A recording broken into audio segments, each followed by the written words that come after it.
Apa hukumnya kawan kita dilamar seorang wanita sedangkan wanita itu tahu kita sudah beristri? Oh, salah baca atau gimana? Saya baca sekali lagi. Apa hukumnya kalau kita dilamar seorang wanita sedangkan wanita itu tahu kita sudah beristri? Wassalam. Was, pendukung Ustadz Abdul Somad. Nanti kita buatkan fanpage puas dari Indragiri Hilir. Kalau ada perempuan mengirim kita pesan message FB segala macam, Ustadz mau dong jadi imamku dunia akhirat, aku sudah punya makmum. Makmum kan makin banyak jamaahnya makin baik.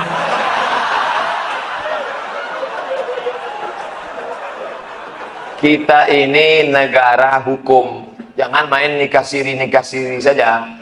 Ada diatur dalam kompilasi hukum Islam Indonesia, siapa yang mau poligami maka harus izin dari istri pertama.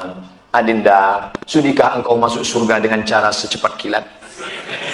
Mau. Kau berbagi kebahagiaan dengan orang lain. Caranya bang, kau bagilah lakimu ini kepada yang lain. Tadi buatnya lah, saya yang bertandang tangan di bawah ini dengan ini setuju bahwa suami saya menikah dengan setuju. Lalu dibawalah ke kantor pengadilan, disahkan oleh hakim. Nanti hakim mengadakan sidang, lalu dia tanya, apakah ibu setuju suami ibu menikah lagi? Setuju Pak Hakim.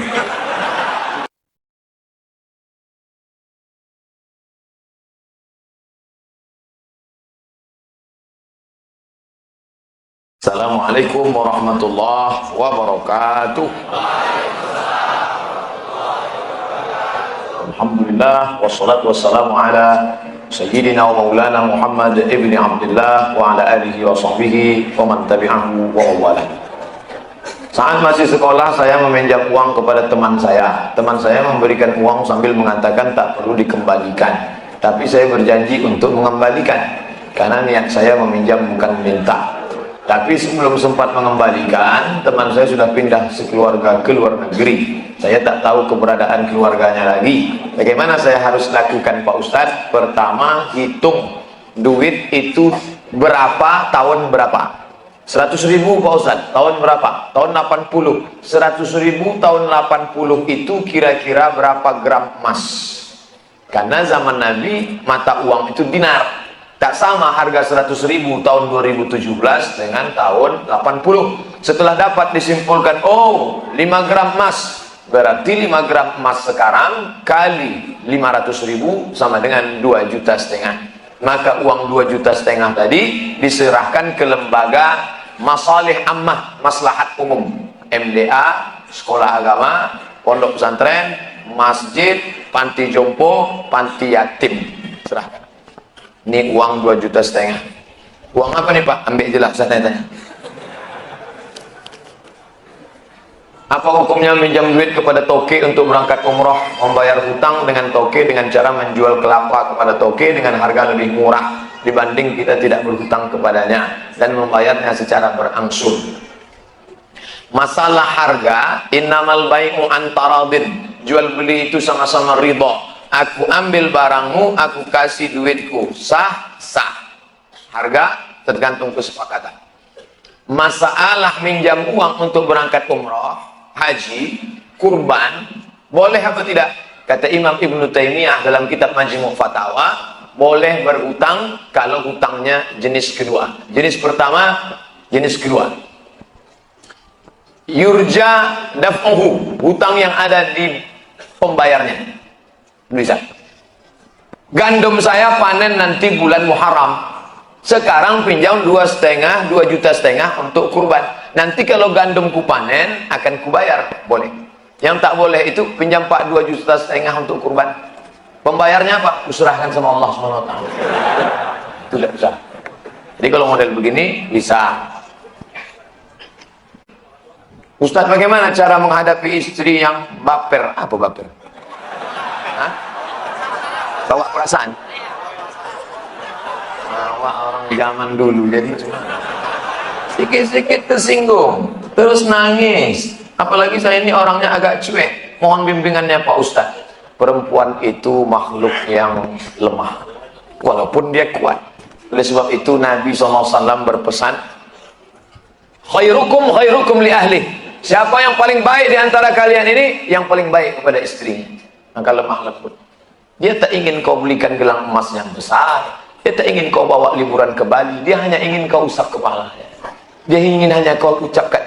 Dia tak ditangkapnya kata-kata, kalimatnya, substansinya. Yang ditangkapnya adalah ucapan yang keluar dari mulutmu. Maka Nabi tak pernah memanggil nama Aisyah. Apa kata Nabi? Ya Humairah, wahai engkau yang putih kemerahan kalau kena cahaya matahari. Kenapa tak dipanggilnya nama? Ya Aisyah, biasa. Tapi kalau dipanggil, ya Humairah, wahai engkau yang cantik putih kemerah-merahan. Pak Ustaz, boleh saya panggil bini saya ya Humairah? Boleh. Tapi dia tak putih, Pak Ustaz, apa-apa. Apa-apa. Menyenangkan hati orang, apa pula salah? Jangan terlalu jujur. Bini hitam panggilnya, ya Hajar Aswad. Ngamuk lah orang. Istri saya mu'alaf. Dia kepingin sekali pakai hijab, tapi ibunya tak senang. Gimana Pak Ustaz? Sementara surga di bawah tapak kaki ibu. Ibu yang mana? Ibu yang taat kepada Allah, ibu yang taat kepada Rasul. Tapi kalau dia tidak taat pada Allah dan Rasul, la ta'ata li makhluqin, tidak ada ketaatan kepada makhluk kalau menyebabkan maksiat kepada Khalik. Kalau kau masuk Islam, aku tidak akan makan. Kata emaknya, mengancam sahabat Nabi. Kalau kau masuk Islam, aku tak akan makan. Hari pertama, dia tak makan. Hari kedua, dia tak makan. Hari ketiga, badannya lemas. Apa kata sahabat? Ya ummi, oh umatku. In kanat laki mi'atu nafsan. Andai kau punya 100 nyawa, keluar nyawamu satu persatu, aku tak akan meninggalkan agama ini. Ucap juga, mak. Jangankan 1 nyawamu, mak, 100 nyawamu, keluar nyawamu satu persatu, aku tetap tak akan meninggalkan agama ini. Akhirnya hari ketiga itu makan, mak. Mop-mopan aja tuh. Saya sudah 1 tahun menikah, tapi belum diberi amanah keturunan. Amalan apa yang harus saya lakukan, Pak Ustaz, agar saya bisa cepat diberi amanah keturunan Allah Subhanahu wa Ta'ala? Rabbi habli minas salihin. Doa siapa? Ibrahim alaihissalam. Berapa lama dia berdoa baru lahir Ismail? Nabi Ibrahim berumur 86 tahun baru lahir Ismail. Sulitkah bagi Allah membuat perempuan hamil? Innama amruhu idza arada syai'an ayyaqula lahu kun fayakun. Lalu kenapa Allah tunda? Allah hanya ingin melihat kau meneteskan air mata bermunajat di tengah malam. Ya Allah, husnuzan kepada Allah Subhanahu wa Ta'ala. Andai kau beri ya Allah, mudah-mudahan dia soleh. Andai tidak ya Allah, kau selamatkan aku dari anak durhaka. Tak ada yang lebih hebat daripada ridha kepada Allah. Tapi tetap usaha. Banyak-banyak minum madu, kata kawan. Minum. Makan kurma mengkal, makan. Buat jus toge, buat. Untuk muat. Apa saja kan, selama halal. Tapi kalau kata dia minum kamput, jangan. Apa hukumnya jika saya sholat sambil menutup mata agar sholat saya menjadi lebih khusyuk? Apakah ini tak boleh Pak Ustadz? Sebab dulu saya pernah tanya hal ini pada dosen agama, katanya ini tak boleh karena dianggap tak sopan pada Allah. Sementara jika mata saya terbuka, saya sulit untuk khusyuk. Adakah solusi untuk saya Pak Ustadz? Thanks. Gambar senyum. Titik 2.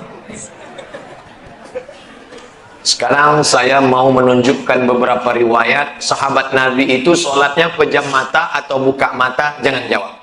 Nabi jadi imam, sahabat di belakang. Ketika sedang sholat, Nabi buka selopnya, sendalnya. Waktu itu Masjid Nabawi pasir. Nabi buka selopnya, semua sahabat yang ada di belakang membuka selop. Kira-kira sahabat di belakang pejam mata atau buka mata? Buka, karena kalau pejam mata dia tahu.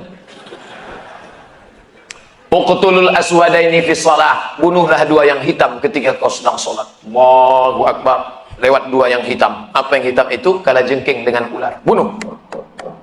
Kira-kira orang sholat bisa ada 2 yang hitam lewat, dia tahu matanya terbuka atau tertutup? Terbuka. Kalau tertutup, tiba-tiba udah tegak anaconda. Nah, terbuka. Jadi masalah sholat terbuka atau tertutup? Terbuka. Tapi ada saat tertentu kita mesti tutup. Saya pernah mengalami. Pas di depan saya pakai baju kaos, tertulis di belakangnya, hidup memang susah, jangan bikin susah. Asal saya buka, terbaca.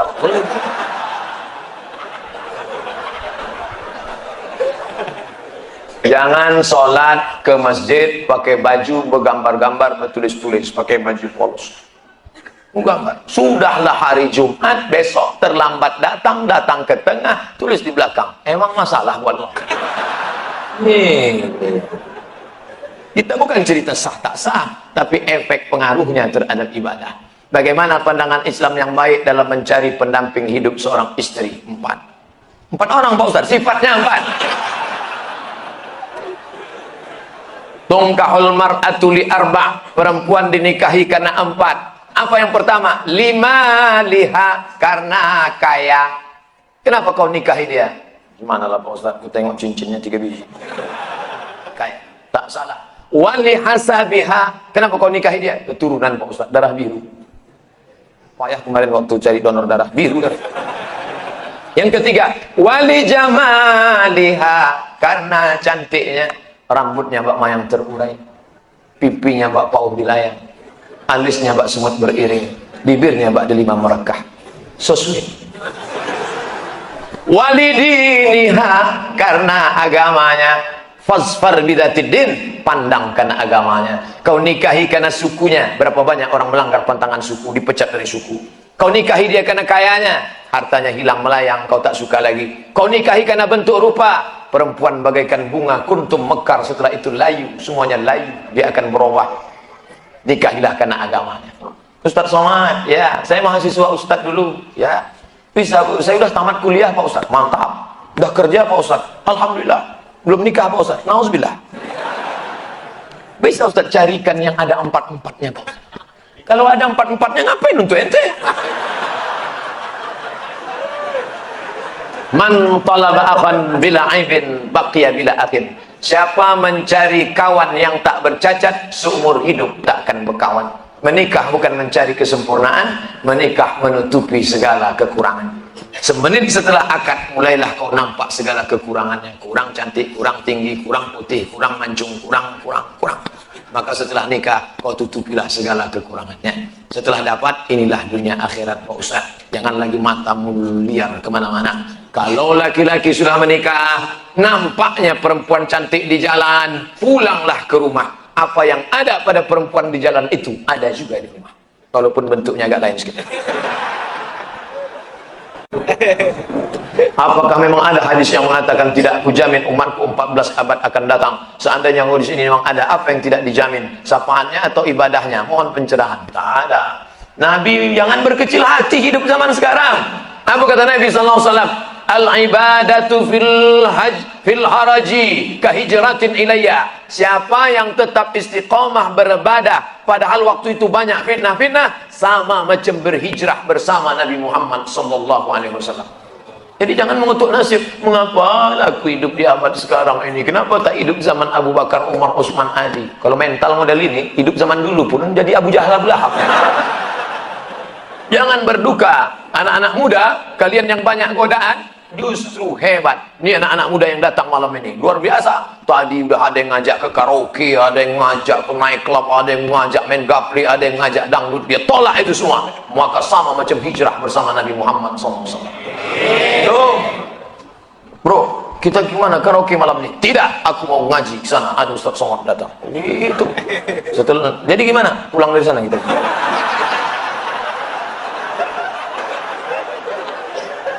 Pak Ustadz, saya mau bertanya bagaimana cara ampuh melamar anak orang supaya luluh hatinya.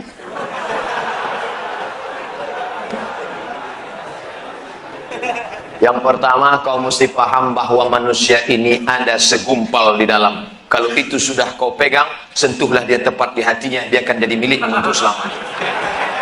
Nah, siapa yang punya hati itu? Allah. Ya muqallibal qulub, wahai engkau yang membolak-balikkan hati, sabbit qalbi, kokohkan hatiku, kokohkan hatinya ya Allah. Hati, insya Allah kau datang atas nama Allah, langkahkan kaki kanan, tapi jangan datang sendirian. Bawalah alim ulama, cerdik pandai, tokoh masyarakat, orang yang didulukan selangkah, ditinggikan seranting, batangnya tempat bersandar, daunnya tempat bernaung, akarnya tempat bersila.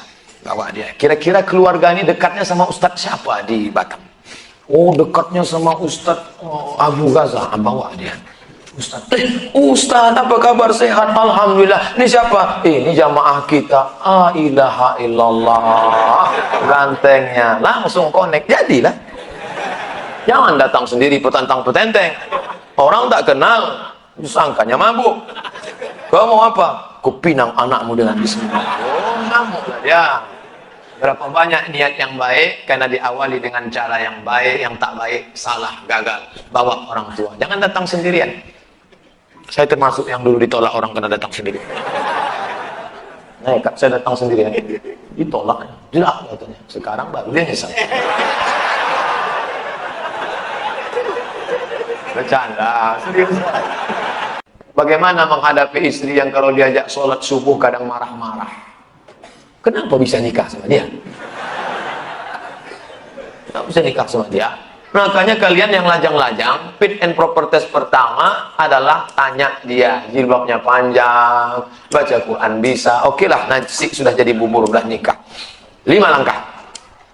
Wallati takhafuna nusyuzahunna, kalau kau khawatir perempuan itu melawan nusyuz, pertama, fa'izuhunna, nasihati dia. Adinda, aku ini kepala rumah tangga, kau mesti ikut aku sholat. Allah, baru ngaji 2 hari.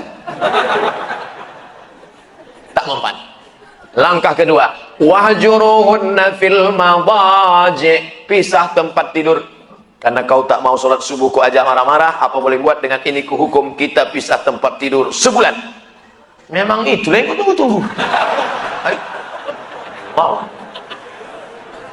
Watribuhun, langkah ketiga. Karena kau tak juga mau mengikut cakapku, watribuhun, maka kalau begitu ku tempeleng. Wah, kau ditempelengnya. Begitu pas mau ditempelengnya, datang seistri, dipotonya, langsung dipostingnya ke FB. Teganya. Panggil sama Pak Kapolsek, Anda menempeleng istri Anda? Tidak Pak, ini fotonya. Kok Bapak tahu? Istri Anda kan friend sama saya. Tak bisa. Yang ketiga tak bisa. KD RT, kekerasan dalam rumah tangga. Langkah keempat, wa ba'su hakaman min ahlihi wa hakaman min ahliha, panggil mediasi keluarga pihak laki-laki dan pihak perempuan. Anak keponakan kita ini mau dibawa kemana hubungan ini?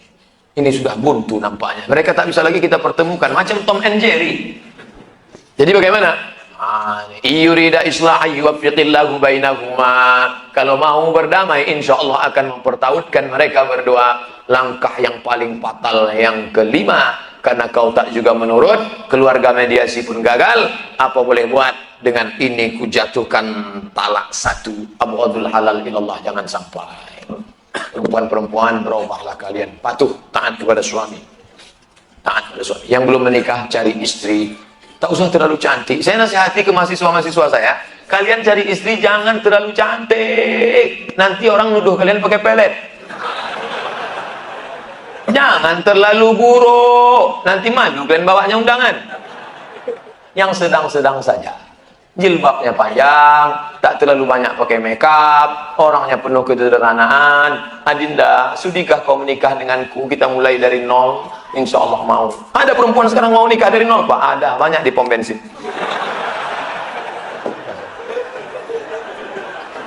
Apa hukumnya kawan kita dilamar seorang wanita, sedangkan wanita itu tahu kita sudah beristri? Oh, salah baca atau gimana? Saya baca sekali. Apa hukumnya kalau kita dilamar seorang wanita, sedangkan wanita itu tahu kita sudah beristri? Wassalam. Was, pendukung Ustadz Abdul Somad. Nanti kita buatkan fanpage puas pendukung Ustadz Abdul Somad dari Inhil, Indragiri Inhil. Kalau ada perempuan mengirim kita pesan message FB segala macam, Ustadz mau dong jadi imamku dunia akhirat. Aku sudah punya makmum. Makmum kan makin banyak jamaahnya makin banyak.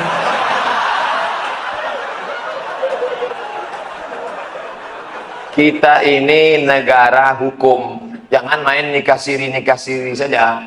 ada diatur dalam kompilasi hukum Islam Indonesia, siapa yang mau poligami maka harus izin dari istri pertama. Adinda, sudikah engkau masuk surga dengan cara secepat kilat? Mau. Kau berbagi kebahagiaan dengan orang lain. Caranya bang, kau bagilah lakimu ini kepada yang lain. Tadi buatnya lah, saya yang bertandang tangan di bawah ini dengan ini setuju bahwa suami saya menikah dengan menggunakan setuju. Lalu dibawalah ke kantor pengadilan, disahkan oleh hakim. Nanti hakim mengadakan sidang, lalu dia tanya, apakah ibu setuju suami ibu menikah lagi? Setuju hakim. Gitu prosesnya, jangan main siri-siri aja. Ini diam, tiba-tiba siri berkelahi pecah. Itu sama orang menghilangkan bau jengkol dimakannya petai. Muncul masalah-masalah baru. Hilangkan masalah, jangan membuat masalah. Hilangkan masalah, mengatasi masalah tanpa masalah. Pegadaian syariah.